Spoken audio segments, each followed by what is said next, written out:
पोषण ट्रैकर पर लाभार्थी का फेस ऑथेंटिकेशन और ई-केवाईसी कैसे भरें, आइए जानते हैं। पोषण ट्रैकर पर आपको किस तरह से एचसीएम और टीएचआर भरना है और फेस ऑथेंटिकेशन कैसे करना है वो मैं आपको बताने वाली हूँ। तो इस तरह से हम डेली ट्रैकिंग ओपन कर लेंगे पोषण ट्रैकर पर और इस तरह से टीएचआर और एचसीएम का ऑप्शन खोल लेंगे।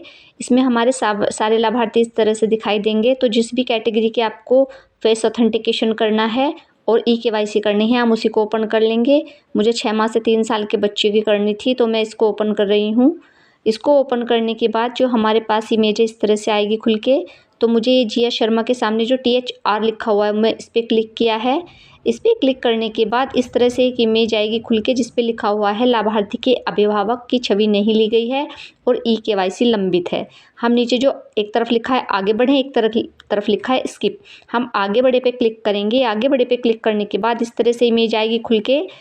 तो इसमें देखिए ऊपर ये पढ़िए आपको माता पिता अभिभावक, उसके सामने उसका नाम लिखा हुआ है और आधार संख्या। तो आपको ये ध्यान रखना है यहाँ से आगे काम करने में कि आपको जिसका यहाँ पे नाम लिखा होगा वो माता का हो या पिता का हो या गार्जियन का हो, उसी मेंबर की आपको ई-केवाईसी करनी होगी और उसी का आधार नंबर आपको इसमें आगे यूज़ करना होगा। ये चीज़ आपको ध्यान रखनी है। साथ ही ये भी ध्यान रखना है कि जो जिसकी भी आप आधार कार्ड वो करोगे उसका मोबाइल आधार से लिंक होना चाहिए। तो हम नीचे आगे बढ़े पे क्लिक कर देंगे। आगे बढ़े पे क्लिक करने के बाद इस तरह से ऑप्शन खुलेगा स्वीकार करें और आगे बढ़ें। उसके बाद इस तरह से आएगा, इस पे लिखा हुआ है फेस कैप्चरिंग गाइड। तो आपको ध्यान रखना है कि पीछे का दृश्य ऐसा होना है साधारण।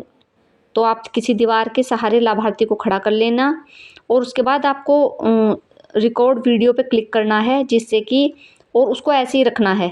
रिकॉर्ड वीडियो चला के उसको टैप करके 6 सेकंड तक वो अपने आप ही रिकॉर्ड होगा। और उसमें एक चीज़ आपको लाभार्थी को बोलना है कि सीधा कैमरा में देखे और 1-2 बार अपनी पलकें झपकाए। अगर पलकें नहीं झपकाएगा तो ये आएगी नहीं आपको, वो दिखाऊंगी मैं कैसे। देखिए इस तरह से करने के बाद जैसे ही लाभार्थी का ये कैप्चर करेंगे हम, तो इन्होंने पहले पलकें नहीं झपकाई थी तो इनका इस तरह से लिखा हुआ आ गया था आई ब्लिंकिंग नोट डिटेक्टेड। तो इसलिए पलकें झपकानी ज़रूरी हैं, ये आप लाभार्थी को पहले ही बोल देना। उसके बाद जैसे ही वो हो जाएगा सक्सेसफुल हो जाएगा उसका तो लिखा हुआ आ जाएगा। उसके बाद देखिए लिख रहा beneficiaries parents guardian video saved successfully और इसके बाद नीचे लिखा हुआ है ई-केवाईसी के साथ आगे बढ़ें। तो आपको ई-केवाईसी के साथ आगे बढ़े पे क्लिक करना है। उसके बाद इस तरह से पेज खुलेगा, इस पर लिखा हुआ है पुष्टि करें और आगे बढ़ें। आप इस पर दोबारा से क्लिक करेंगे। दोबारा से क्लिक करने के बाद इस तरह से आएगा खुल के। इसमें ऊपर तो आधार संख्या डालेंगे आप लाभार्थी की, गार्जियन की, माता की, पिता की, जिसकी भी होगी तो, और नीचे कैप्चा भरेंगे।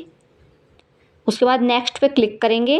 नेक्स्ट पे क्लिक करने के बाद ये जो भी मोबाइल नंबर आधार कार्ड से लिंक होगा उस पर फिर ये एक OTP आएगा और ये आपको बता देगा कि किस मोबाइल नंबर पर भेजा गया है। उसके लास्ट वाली 4 डिजिट्स यहाँ ऊपर लिखी हुई है, जैसे 3816 इसका लास्ट है तो इस पर OTP गया है। OTP आप ऊपर भर देंगे और नीचे कंटिन्यू कर देंगे। ठीक है, ये इसके नीचे लिखा आ रहा है OTP not valid, please try correct OTP as send by UIDAI। ऐसा तब भी हो सकता है, मैंने बिल्कुल करेक्ट डाला था, लेकिन ऐसा अगर सर्वर सही नहीं आ रहे हैं और लाइन बिजी है तो भी ऐसा आपको बार बार शो करेगा।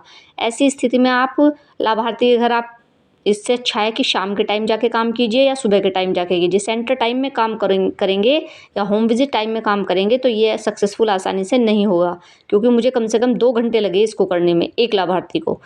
तो उम्मीद है आपकी फेस ऑथेंटिकेशन और ई-केवाईसी हो जाएगी लाभार्थियों की। वीडियो पसंद आए तो लाइक करें और प्लीज़ कम से कम लाइक तो कर दिया करो यार, इतनी मेहनत से वीडियो बनती है, मुझे कई घंटे लगते हैं इसको बनाने में। Thank you.